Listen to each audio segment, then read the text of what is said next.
नमस्कार, मी साक्षी पांचाळ. न्यूज अनकटच्या बातमीपत्रात तुम्हा सर्वांचं स्वागत करते.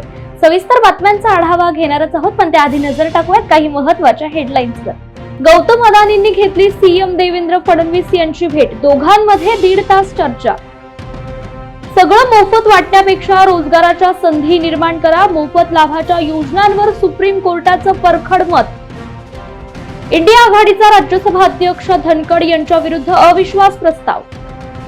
आणि कल्याण दुर्गाडी किल्ल्यावर मंदिरच न्यायालयाचा महत्त्वपूर्ण निर्णय. आता पाहूयात सविस्तर वृत्त. राज्यात महायुती सरकारची सत्ता आल्यानंतर मुख्यमंत्री देवेंद्र फडणवीस यांनी प्रशासनाच्या कारभाराची सर्व सूत्रे हाती घेतली आहेत.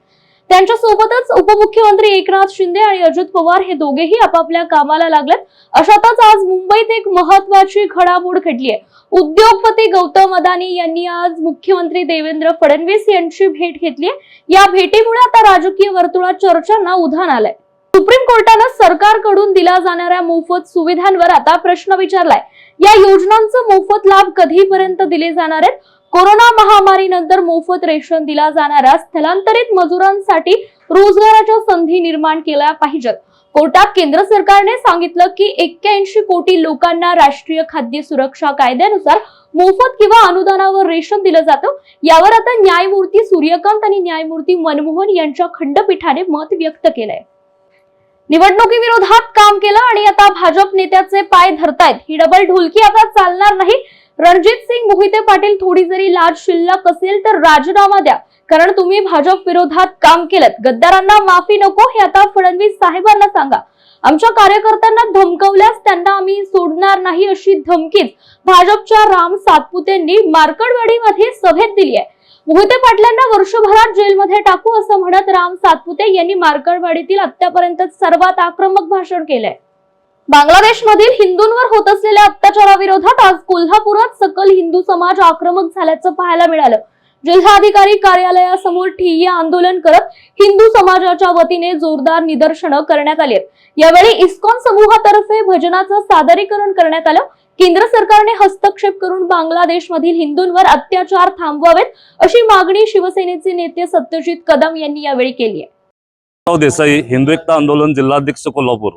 आज कोल्हापुरात सकल हिंदू समाज यांच्या मार्फत बांगलादेश येथे जे हिंदूंवर अत्याचार होत आहेत या विरोधात आंदोलन धरणे आंदोलनाचं आयोजन केलेलं आहे.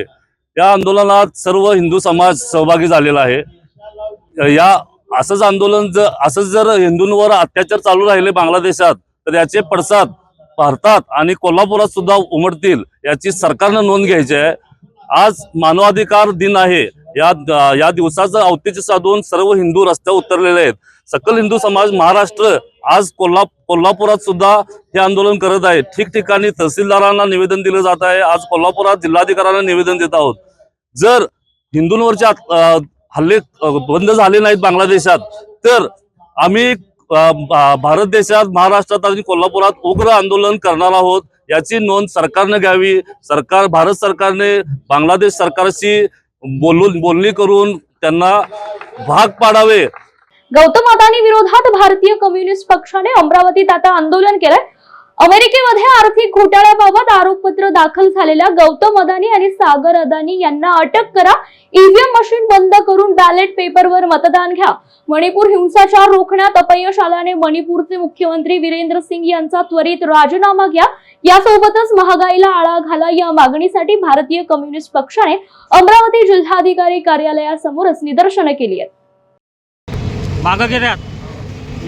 आज 10 डिसेंबर मानवी हक्क दिनाच्या निमित्तानं भारतीय कम्युनिस्ट पक्षाच्या वतीनं धरणे आंदोलन आणि निदर्शनाचा कार्यक्रम देशभर जाहीर करण्यात आलेला आहे. अदानीच्या अमेरिकेमध्ये असलेल्या भ्रष्टाचाराची चौकशी करावी म्हणून ही मागणी घेऊन आज देशभर हे आंदोलन होत आहे. तसंच गेले 2 वर्षापासून मणिपूर हे आपल्या देशातलं एक राज्य अत्यंत मानवी संकटामध्ये सापडलेलं आहे.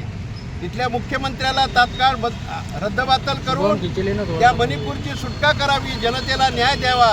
आणखीन ही मागणी आम्ही घेतो आहे. या मागणीमध्ये भारतामध्ये जे काही उद्योग चाललेले आहेत अदानी साहेबाचे, या उद्योगाशी संबंधित असलेला जो काही नवीन घोटाळा अमेरिकेमध्ये उघड आला या देशाच्या आणि जगातल्या अनेक देशाच्या ऊर्जेवरती कब्जा मिळवणारं अदानी यांनी जो काही करप्शन भ्रष्टाचार करून शेअर मार्केटमध्ये आपल्या कंपनीचे भाव वाढवले, या प्रकरणाची चौकशी झाली पाहिजे. अमेरिकेमध्ये या प्रकरणासंबंधाने गुन्हा दाखल झाल्यानंतर भारत सरकार अदानीला का पाठीमागे घालते, हा या निदर्शनाच्या पाठीमागे आमची मागणी आहे. बातमीपत्रात वेळ झाली छोट्याशा विश्रांतीची. लगेचच परत येऊ. पाहत रहा न्यूज अनकट. ऐतिहासिक वारसा लाभलेला मराठ मुलूक महाराष्ट्र. या महाराष्ट्राला विविध रंगी छटा आहेत. साहित्य, कला, पर्यटन, नृत्य, भाषा, संत परंपरा अशा विविधतेने तो नटलेला आहे. हीच गौरवशाली विविधता जपत सुवरंग मराठी केवळ महाराष्ट्राच्या सांस्कृतिक संहितेपुरते मर्यादित न राहता समकालीन नवकल्पनांवर आधारित कार्यक्रमांद्वारे मराठी मनोरंजन विश्वात स्वतःची एक अनोखी जागा निर्माण करत आहेत. मराठी मनोरंजन क्षेत्रातील उत्तम दिग्दर्शक, लेखक आणि निर्मात्यांच्या प्रतिभेचा पुरेपूर वापर करून मनोरंजनाचा आगळा वेगळा रंग उधळण्यास आम्ही सज्ज आहोत. स्वरंग मराठीचे उद्दिष्ट मराठी मनोरंजन क्षेत्रामध्ये मनोरंजनाची वहिवाट सोडून, रूढीवादी पद्धती तोडून मनोरंजनाचा समृद्ध अनुभव प्रदान करून देण्याचा आहे. म्हणूनच यात विविध पद्धतीचे मनोरंजक आणि माहितीपूर्ण कार्यक्रम स्वरंग मराठीवर बघता येतील. शेवटी एकच, धकाधकीच्या जीवनात धांगडधिंगा करण्यापेक्षा बसूया, हसूया, गाऊया, जगूया. नाती गोती श्रावण मोती गावामधले जिवंत रंग. नाती गोती श्रावण मोती गावामधले जिवंत रंग. चला जोडूया, चला पाहूया, जशी संस्कृती तसा स्वरंग. विश्रांतीनंतर पुन्हा एकदा स्वागत. पाहूयात उर्वरित घडामोडी. संसदेच्या हिवाळी अधिवेशनाचा आज 11वा दिवस आहे. आज कामकाज सुरू होताच इंडिया आघाडीने राज्यसभेचे सभापती जगदीप धनखड यांच्या विरोधात अविश्वास प्रस्ताव मांडण्याची तयारी केली असून धनखड यांच्या विरोधातील अविश्वास प्रस्तावाची नोटीस विरोधी पक्षाच्या खासदारांनी राज्यसभेचे सरचिटणीस PC मोदी यांना दिली आहे. धनखड हे पक्षपातीपणा करत असल्याचा आरोप इंडिया आघाडीकडून करण्यात आलाय. ठाण्याजवळील कल्याणमध्ये असणाऱ्या दुर्गाडी किल्ल्यासंदर्भातील महत्वाचा निकाल आज सत्र न्यायालयाने दिलाय. ऐतिहासिक महत्व असलेल्या दुर्गाडी किल्ल्यावर मंदिर आहे की मस्जिद या संदर्भातील निकाल देताना न्यायालयाने दुर्गाडी किल्ल्यावर मंदिरच असल्याचा निर्वाळा दिलाय.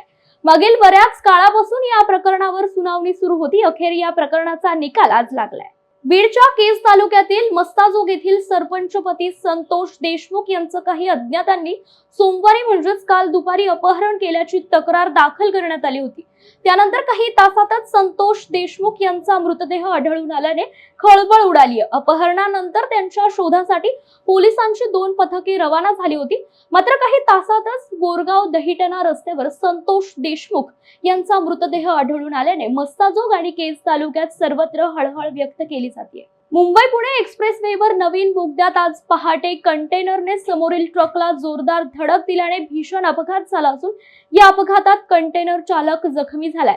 पुण्याहून मुंबईकडे माल घेऊन जाणारा कंटेनरचा बोरघाटात आडोशी येथील नवीन बोगद्यात ब्रेक फेल झाल्याने चालकाचं नियंत्रण सुटून त्याने समोरील चालणाऱ्या ट्रकला जोरदार धडक दिल्याने हा भीषण अपघात झालाय.